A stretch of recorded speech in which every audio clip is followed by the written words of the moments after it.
Si hay una idea que ha sido capaz no ya de sobrevivir, sino de ganar brío a través de las catástrofes políticas del siglo XX, ha sido la llamada justicia social. En los últimos 100 años el poder estatal ha crecido a un ritmo nunca antes visto. El peso del gasto público no ha parado de aumentar, incluidos los países con más honda tradición liberal como Estados Unidos o Inglaterra. La burocracia y la planificación marcan la vida de unos ciudadanos que apenas han presentado oposición precisamente por haber caído en el embrujo de la justicia social. Hoy ya no se necesitan tanques ni bombas para cercenar la libertad. Basta con agitar la bandera de lo socialmente justo para conseguir la rendición ciudadana ante el poder político. 30 años después del colapso soviético, la planificación centralizada goza de una excelente salud, y lo hace gracias a la supuesta justicia social, ese peligroso espejismo que, en palabras del Premio Nobel de Economía Friedrich Hayek, ni es justicia ni es social.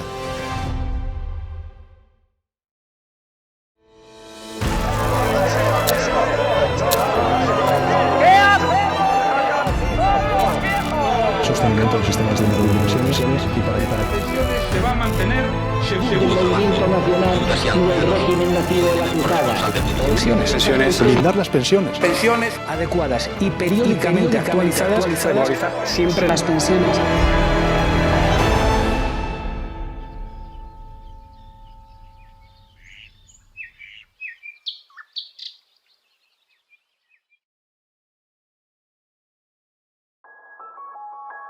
El sistema de pensiones es con gran diferencia el pilar fundamental de nuestro llamado estado del bienestar y la punta de lanza de la justicia social. 1 de cada 3 euros de gasto público va dirigido a esta partida. Sin embargo, pese a la enorme cantidad de recursos que consume, pocos son los que parecen estar contentos con su funcionamiento. Sus responsables saben que es insostenible, pero saben también del enorme peso electoral que suponen los jubilados. Por su parte, los ciudadanos padecen día a día sus insuficiencias y exigen, después de toda una vida cotizando, la continua mejora de sus condiciones. Unos y otros participan de una rueda inacabable que les impide denunciar la naturaleza misma del actual sistema de pensiones. Y lo que es peor, hace asumir a los demás que no hay alternativa. Hay 2 métodos básicos financieros que pueden hibridarse incluso. El reparto, que consiste en que con las cotizaciones del momento se pagan las pensiones del momento, y el método de capitalización, que esas cotizaciones o aportaciones se acumulan, se las hace rendir en los mercados financieros y, llegado el momento de la jubilación, toda esa bolsa, esa hucha de las pensiones, que es nominal y pertenece a cada trabajador, se convierte en una renta vitalicia. El sistema de pensiones en España es un sistema de reparto puro, contributivo. Yo diría que de los más puros que hay en Europa. ¿Qué significa esto? Pues significa que las contribuciones que se hacen al sistema cada año por parte de los que trabajan, los activos, se gastan íntegramente ese año en pagar las pensiones a los jubilados. Es decir, se coge dinero con una mano de aquellos que estamos trabajando y se gasta íntegramente en pagar las pensiones de jubilados y restos de pensionistas. Por eso se llama sistema de reparto. Es decir, no hay ningún ahorro acumulado. La seguridad social en el mundo apareció nominalmente como la conocemos hoy en los años 80 del siglo XIX, en la Alemania recién reunificada de von Bismarck y Guillermo, y hasta hoy tenemos la seguridad social extendida en todos los países del mundo. Sí, yo pienso que Bismarck es una figura clave, es casi diabólico, porque ha sido el primero que ha introducido este sistema de reparto y así el estado de bienestar, y luego todos lo han copiado, ¿no? Y lo ha hecho solo por cuestiones de poder, por cuestiones políticas. Cuando a finales del siglo XIX el canciller Otto von Bismarck creó el primer sistema público de pensiones, estableció la edad de jubilación en 70 años. Como la esperanza de vida rondaba los 45 años, apenas había pensionistas y el dinero recaudado terminaba en las arcas del Estado. Más allá del beneficio económico, Bismarck consiguió además ganarse a la clase trabajadora y neutralizar con ello el auge de la oposición socialista de izquierdas.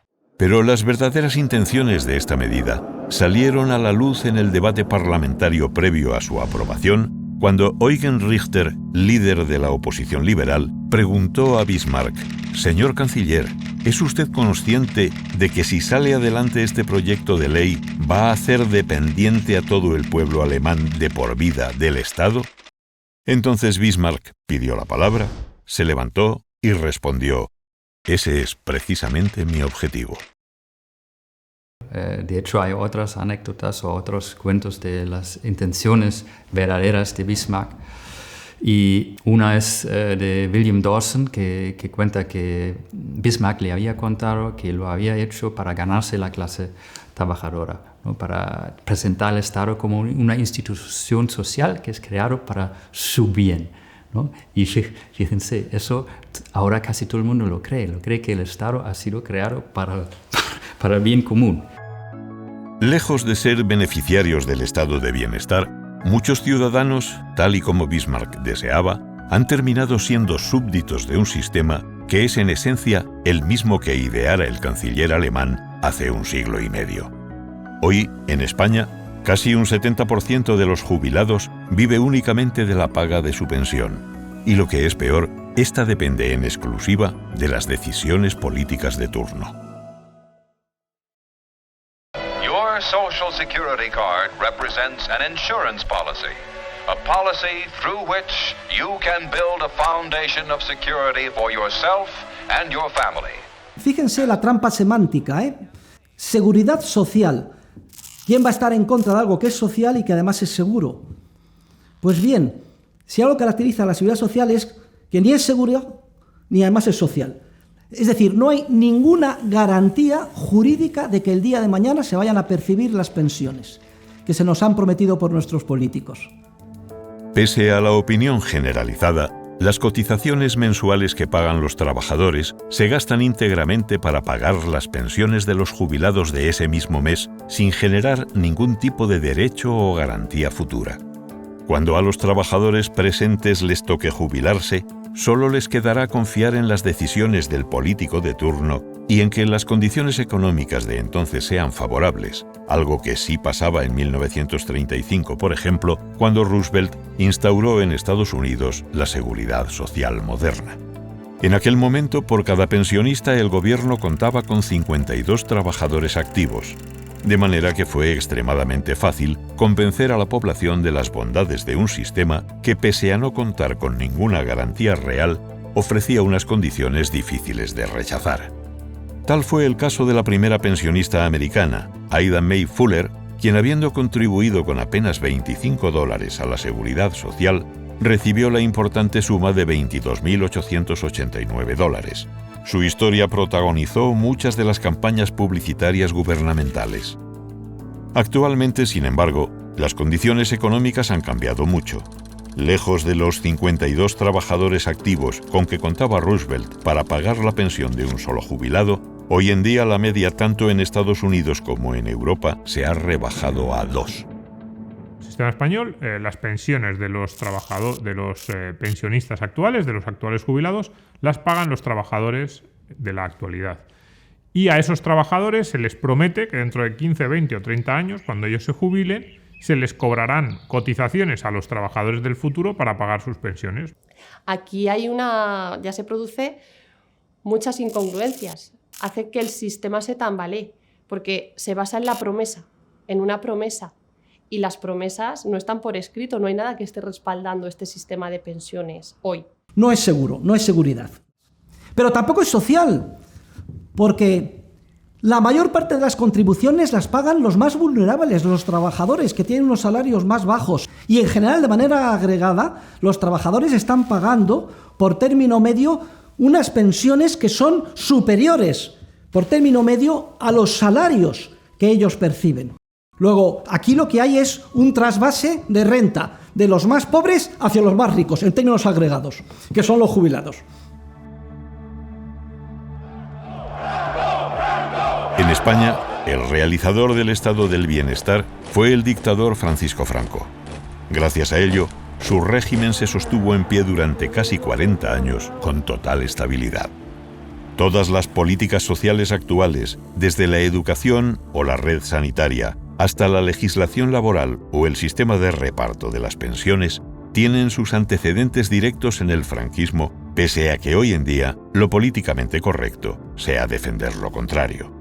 Vamos a desmontar algunos mitos sobre qué hizo o qué no hizo Franco. Desde 1883 ya hay leyes en este sentido progresistas. Luego en 1900, en 1905, en 1913, de hecho la Constitución del 31 de la República, en el artículo 46, establece el trabajo, la seguridad social como un elemento prioritario por primera vez en la Carta Magna. Pues mire, si se quiere uno retrotraer a 1883, cuando se crea la Comisión de Tratamiento de Asuntos Sociales. Y estamos a 1900, cuando empiezan, o en la primera década se creará el Instituto Nacional de Previsión. Pero esos seguros ni eran obligatorios ni eran para todos. Y además eran privados y habrá que esperar hasta los años 20 que se pongan, o ya hasta la Segunda República, donde se anuncia que va a crearse el seguro obligatorio. Pero se queda sin hacer. Y por lo tanto, el modelo que se implementa a partir de la ley de 1939 va a ser un modelo moderno. Y opta por el sistema de reparto. Ya el mismo 17 de julio de 1936, en el documento por el que se adhiere a los rebeldes, Franco hace de la justicia social y la redistribución de la riqueza una de sus principales reivindicaciones. Poco tardaría en aplicarlas. A lo largo de la guerra civil, en los territorios que iba ganando, su puesta en práctica sería una de sus principales bazas para ganarse a buena parte de la población, aterrorizada ante las políticas comunistas del otro bando. Un buen ejemplo fue precisamente el de acabar con el régimen de capitalización en el retiro obrero, hasta entonces vigente en toda España. Una vez ganada la guerra, Franco no abandonaría nunca su fe en la justicia social. Enemigo por igual del comunismo y del liberalismo, hizo de las políticas sociales el pilar fundamental de su régimen y con ellas construyó no solo la seguridad social en España, sino el imaginario colectivo que aún hoy día la sostiene. El gran artificio que hizo Roosevelt, como hizo Franco en su momento en España, cuando pone esta cosa, es crear la ficción de que hay una cuenta aparte, ¿no? Que hay un Instituto Nacional de la Seguridad Social aparte, que tiene sus cuentas apartes y que es sostenible o que no es sostenible dependiendo de las aportaciones. Todo va para el Estado. ¿De dónde le vienen los ingresos a la seguridad social? Pues del mismo sitio que el resto de los organismos, de los ingresos públicos. Entonces, creer que hay esa ficción de que está por un lado el Estado y por el otro la seguridad social. Y entonces la seguridad social tiene unos ingresos autónomos, que son las cotizaciones sociales, y lo que tenemos que tratar es de equilibrar los gastos de la seguridad social con esos ingresos que son independientes. Pero eso es mentira. De hecho, si fuera verdad, el sistema habría, o sea, si realmente hubiera un sistema, ese sistema habría quebrado. ¿Cuál es la cartera de una hucha de las pensiones? ¿Qué tiene en cartera esa hucha? Para que la gente piense que es un territo lleno de billetes. ¿Pero qué tiene en cartera? A día de hoy tiene títulos de deuda del Estado español. O sea, antes tenía alguna deuda holandesa o tenía alguna deuda francesa, pero básicamente tiene títulos de deuda del Estado español. Esto es. El Estado español, Aznar o Zapatero, que fueron los que más dotaron, dota tantos miles de millones de euros al fondo. Vale. ¿Y el fondo qué hace con ese dinero? Pues compra títulos de deuda y le devuelve el dinero al que lo puso. Y a cambio tiene unos títulos de deuda que rinden intereses, sí, pero los intereses pagados con más títulos de deuda. Es un argumento circular. Desde el punto de vista contable, a ver, si una empresa hiciera esto, metían en la cárcel a su director financiero.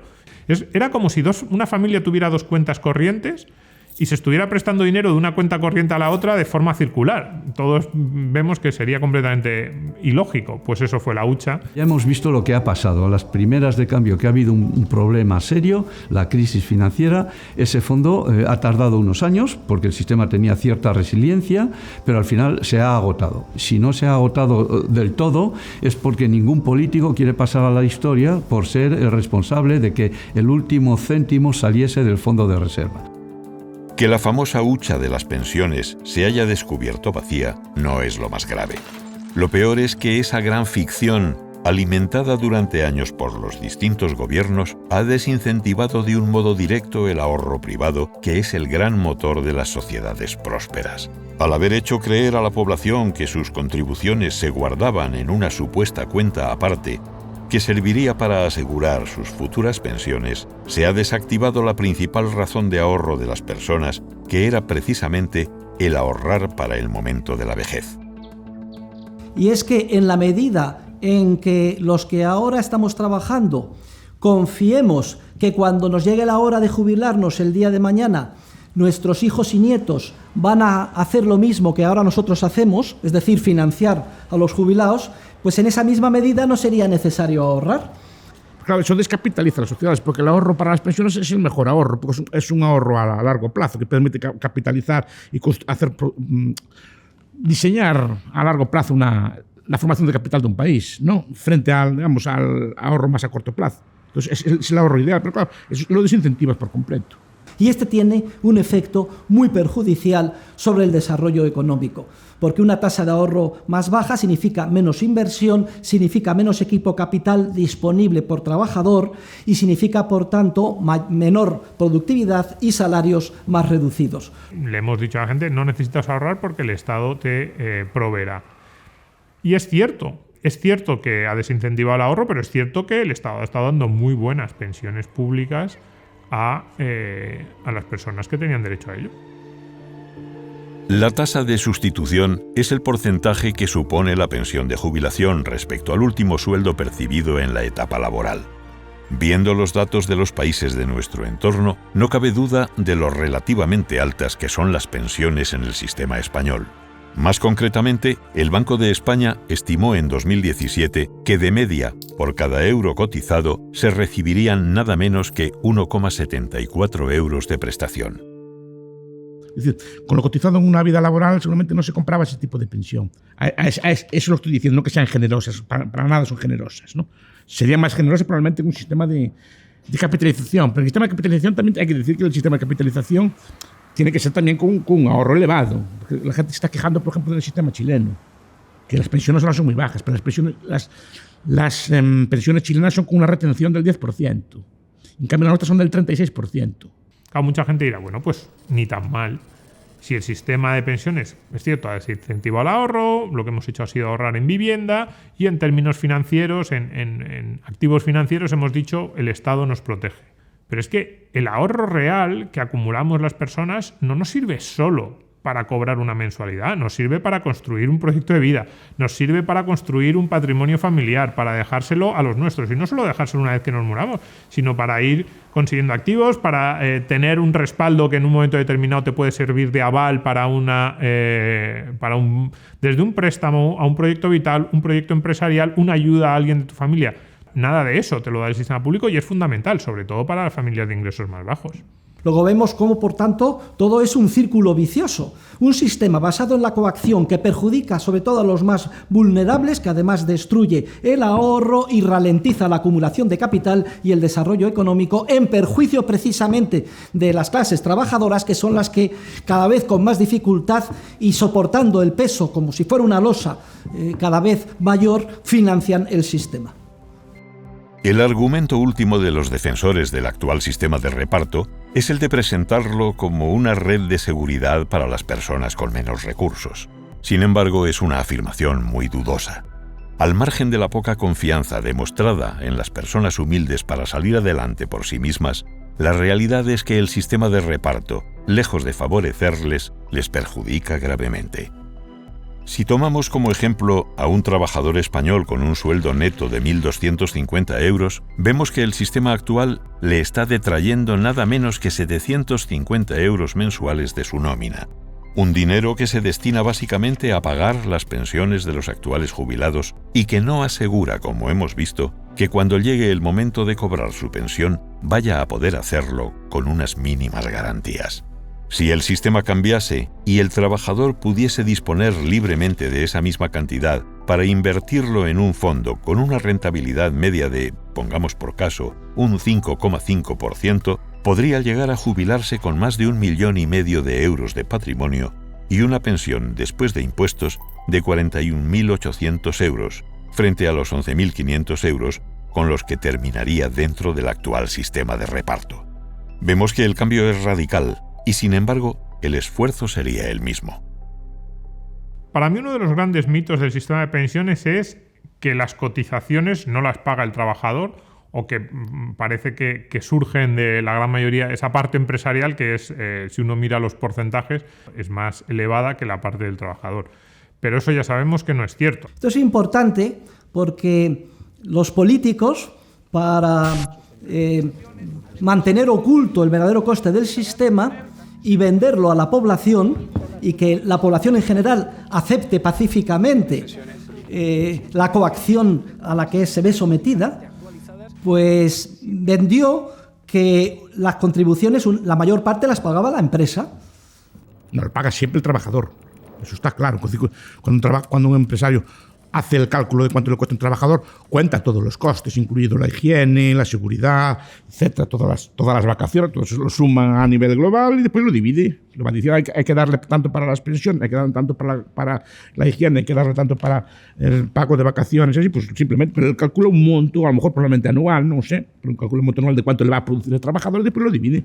Por eso sería muy importante que se elevaran al bruto todos los salarios, para que se hiciera evidente para toda la ciudadanía que en realidad está ganando mucho más, está ganando un 37% más, pero que se le quita ese 37% para pagar a las pensiones de ese año a través del sistema financiero de reparto. Para una persona que esté ganando 1.500 euros brutos en su nómina, esa persona en realidad tiene un salario que realmente esa es la base de cotización que se utiliza para calcular en un futuro su pensión, es de 2.000.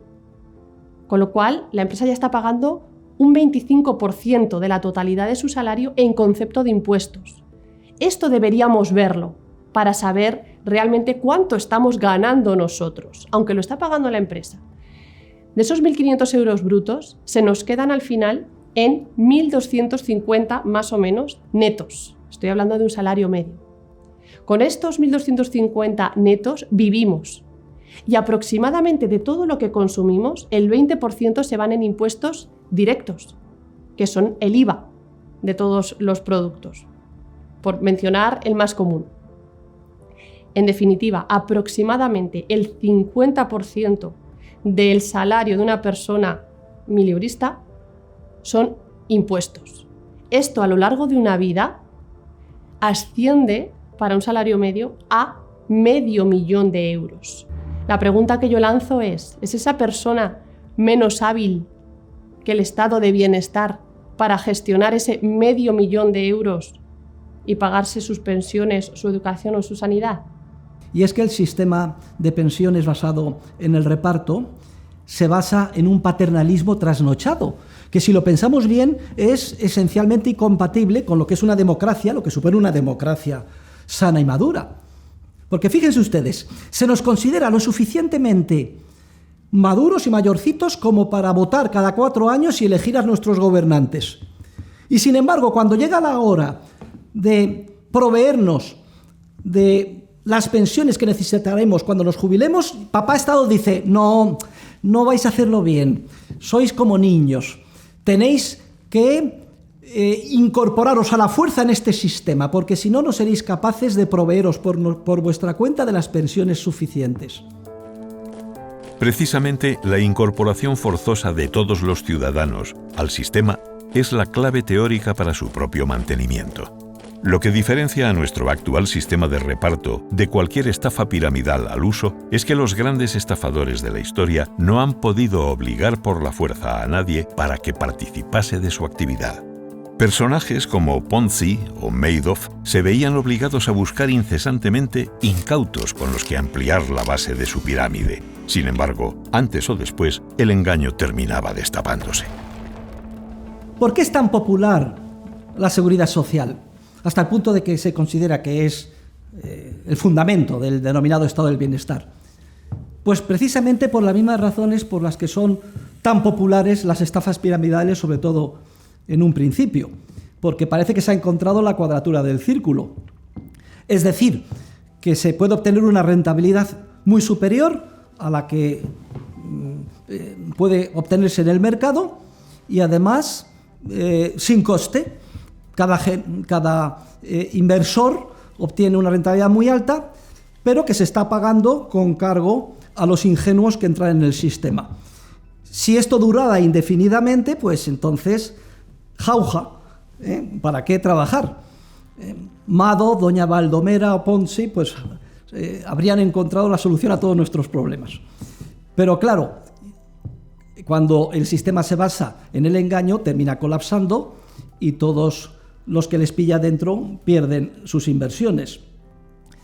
Bueno, pues con la seguridad social también pasa algo parecido. Es muy popular porque se promete por los políticos que se van a obtener unas pensiones, unas prestaciones extraordinarias, que supone una rentabilidad tremenda, muy superior al valor de lo que se ha contribuido. Y además parece que se ha solucionado el problema débil que tiene la estafa piramidal, que es el de la garantía de que continuamente lleguen nuevos ingenuos a financiar el sistema.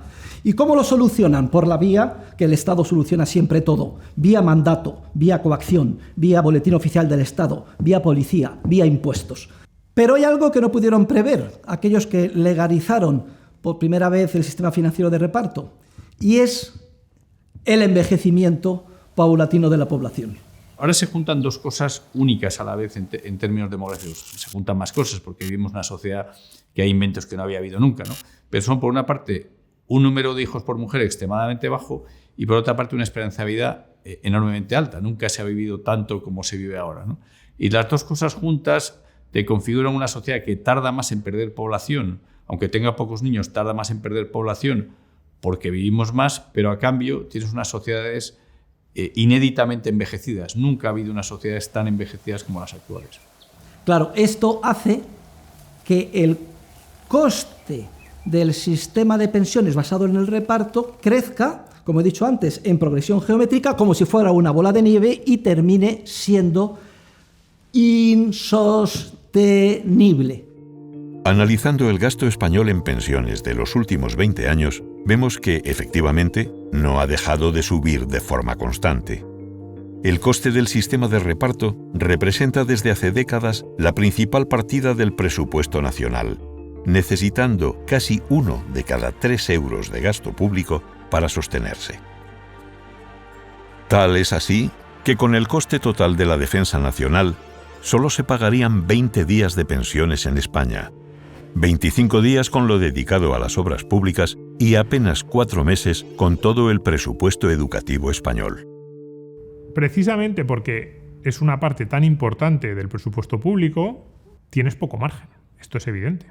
Sí que hay que rascar si haces una reforma del Estado integral como la que yo haría, pero tampoco eso parece que esté en la cabeza de ninguno de los partidos políticos actuales, con lo cual tu capacidad de maniobra para gastar más en pensiones, que básicamente sería pues ir incrementando el peso de las pensiones en respecto al conjunto del gasto público, es muy limitada. Además, hay un déficit. ¿Esto qué significa? Que lo que se está gastando para pagar a los pensionistas con respecto a lo que se está ingresando de los que estamos trabajando va en aumento desde los últimos 10 años. Y para poner también en situación, desde el 2011 hasta el 2018, el déficit, es decir, esta diferencia acumulada, asciende a algo más de 100.000 millones de euros. Se veía venir, pero como era muy poco a poco, al político de turno, cuando empezó a ver avisos hace 30, 40 años, dice, bueno, a mí no me toca en esta legislatura, tengo otros temas más urgentes, con lo cual se ha seguido deteriorando y deteriorando y deteriorando, y hemos llegado a la situación actual en la cual la seguridad social en España en concreto tiene un déficit muy grande, pero es que será peor en el futuro. O sea, estructuralmente vamos a un déficit peor porque la tendencia es a que se deteriore aún más y que haya una proporción menor entre activos y jubilados. Esa diferencia creciente entre los cada vez más escasos trabajadores que tienen que pagar la pensión de los cada vez más numerosos jubilados aboca irremediablemente al conflicto social. Los intereses de unos y otros demuestran ser irreconciliables, por más que se agiten conceptos como la solidaridad intergeneracional, el estado del bienestar o la justicia social para intentar suavizar el conflicto. La democracia, en una sociedad hay 3 tipos de población, ¿no? La población que trabaja y produce la riqueza, la población jubilada y la población, los niños y jóvenes todavía no adultos, que son el futuro, ¿no? Votan solamente, digamos, la población en edad activa y los jubilados. Entonces, si en una sociedad tienes un porcentaje enorme del electorado que son personas que lo que quieren es que los que trabajan les den más dinero, que es vía pensiones, pues eso te puede llevar a un aplastamiento de la sociedad productiva. Y yo entiendo porque cobran poco, pero piden más. Pero además hay que decir también que hay que ver si lo que piden se puede dar o no, sin arruinar precisamente lo que los mantiene, ¿no? Si por subir más destruyes la base económica del país, ¿qué van a cobrar los pensionistas? Ven, por tanto, que el sistema lo que ha hecho es enfrentar en clases con intereses irreconciliables los jubilados, los pensionistas, la generación pasiva, por un lado, y la generación activa, los trabajadores, sobre todo los más vulnerables y los más jóvenes, por otros. Y lo que debía de ser un proceso pacífico de cooperación social, que es el que normalmente se da en el mercado y en el acuerdo voluntario, se convierte en un campo de minas continuamente expuesto al conflicto político con la finalidad de conseguir o mantenerse en el poder a corto plazo. ¿Queremos vivir desde los 65 años hasta que nos muramos, que además cada vez son más años, en esa época de nuestras vidas en las que somos más vulnerables y tenemos menos capacidad de reacción, porque ya no podemos trabajar o nuestra capacidad de generar ingresos es mucho menor? ¿Queremos vivir dependiendo del gobierno de turno? Pues precisamente por eso, cuidado con el sistema de pensiones, porque el sistema de pensiones, tal y como está planteado ahora mismo, es exactamente eso. Es a partir de que dejes de trabajar, para buena parte de la población española, un porcentaje de sus ingresos altísimo depende de lo que decida el político de turno. De un modo u otro, todos los expertos, sin excepción, coinciden en que nuestro sistema de pensiones tiene un problema serio de sostenibilidad. Sin embargo, pocos son los que se atreven a denunciar que el verdadero problema es el sistema mismo. Las soluciones más populares, como el retraso de la edad de jubilación o la disminución de la tasa de sustitución, no dejan de ser como la música de los famosos violinistas del Titanic. Pueden hacer más llevadera la agonía, pero jamás podrán evitar el desastre. ¿Qué habría que hacer para solucionar todos estos problemas de una vez por todas? La respuesta es muy sencilla. Habría que restablecer un sistema de financiación para las pensiones basado en lo que se conoce con el nombre de capitalización. Un sistema basado en el ahorro y en la acumulación de fondos. Este fue precisamente el sistema que abolió el general Franco en la dictadura, que se quedó con todos los fondos acumulados por los trabajadores y estableció el sistema de reparto con todos los defectos técnicos y éticos que conocemos. De esta manera, las personas recuperarían su libertad no viéndose obligadas a permanecer forzosamente dentro del sistema. Se acabaría con el paternalismo estatal. Cada generación sería responsable de sí misma, no viéndose afectada por el envejecimiento paulatino de la población. Habría seguridad jurídica y la garantía cierta de recibir las pensiones correspondientes cuando llegara el momento de la jubilación.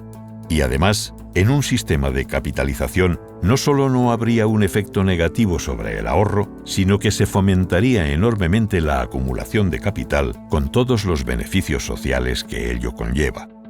Lo que era o es un círculo vicioso en el ámbito de la seguridad social pública actual se convierte en un círculo virtuoso si la seguridad social se basa en la capitalización. Solucionan todos los problemas éticos, técnicos y además cada vez se acumula más ahorro y se impulsa, por tanto, el desarrollo económico, la acumulación de capital y el crecimiento de los salarios, lo cual a su vez permite ahorrar más y así sucesivamente. Luego el debate es muy claro, o seguridad social o libertad. Sin embargo, hay un problema ineludible, y es que no podemos pasar de un sistema a otro sin dejar de pagar el precio por los errores ya cometidos. Así, habrá una generación que tendrá que asumir esta responsabilidad histórica con la carga económica que ello conlleva.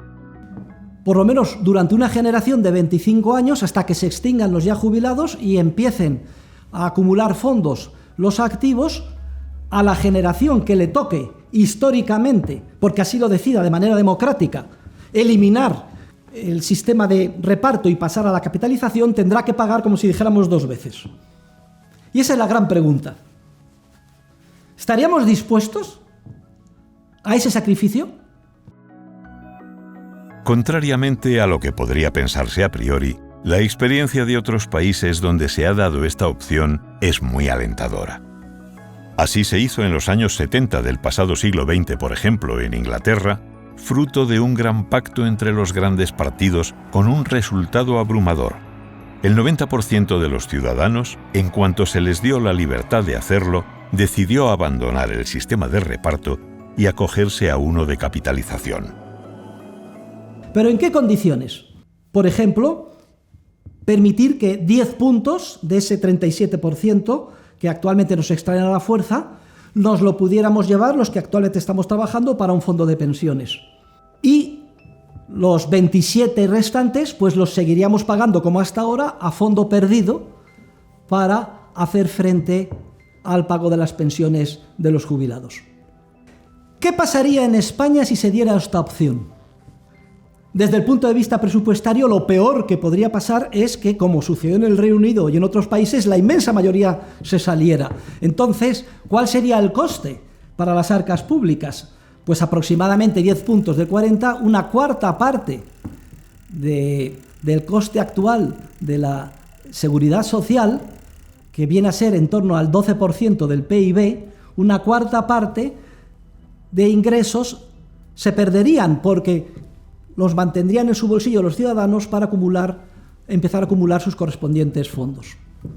La cuarta parte del 12% del PIB es un 3% del PIB, es justo el límite del déficit que autoriza nuestros acuerdos en la Unión Europea.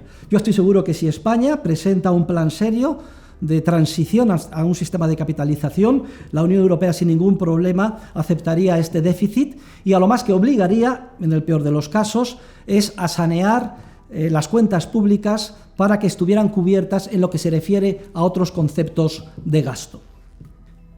Incidentalmente, y aunque esto no afecta a la esencia del discurso, pero lo explico con detalle en mi libro Dinero, Crédito Bancario y Ciclos Económicos, si se reformara el sistema financiero y se exigiera un coeficiente de caja del 100% para los depósitos a la vista y equivalentes, no solo se evitarían los ciclos recurrentes de auge y recesión que ahora surgen de la capacidad que tiene el sistema bancario de crear dinero de la nada, sin respaldo de ahorro, todo ello orquestado por los bancos centrales, sino que además permitiría solucionar y financiar la transición al sistema de capitalización de las pensiones sin coste alguno. La explicación es muy sencilla, y es que consolidando al 100% con dinero de nueva creación, pero no inflacionario, porque quedaría esterilizado para consolidar los depósitos a la vista actuales, se liberarían los activos que actualmente lucen en los balances de los bancos como colateral de esos depósitos. Y esos activos se pueden titulizar y se pueden canjear por la deuda pública viva. En Inglaterra, el Cobden Center y otros especialistas y expertos han hecho un estudio y han concluido que podría devolverse así toda la deuda pública viva del Reino Unido y lo mismo en España. Y entonces, al no tener que pagar ya intereses por esa deuda, porque a los tenedores de la deuda percibirían en vez de los intereses la rentabilidad de esos activos que recibirían, ya se podría compensar el coste de ese 3% que como mucho supondría la transición al sistema de capitalización. Concluyendo, ¿qué hace falta, por tanto? Básicamente hace falta una clase política valiente que huya de la demagogia, diga la verdad a los ciudadanos y permita que estos opten en libertad por lo que consideren más conveniente. Solamente si se da esta opción podremos saber o aquilatar hasta qué punto la generación que le toque está dispuesta o no de hacerse cargo del coste de la transición, o si desea hacerse cargo de una manera más suave a lo largo de 2 generaciones. Pero en todo caso hay que establecer una hoja de ruta clara, basada, repito, en la verdad, y no separarse un ápice de la misma. Solo con ello seremos capaces de solucionar que es sin duda alguna el problema más grave, social, económico y político que aqueja a nuestro país.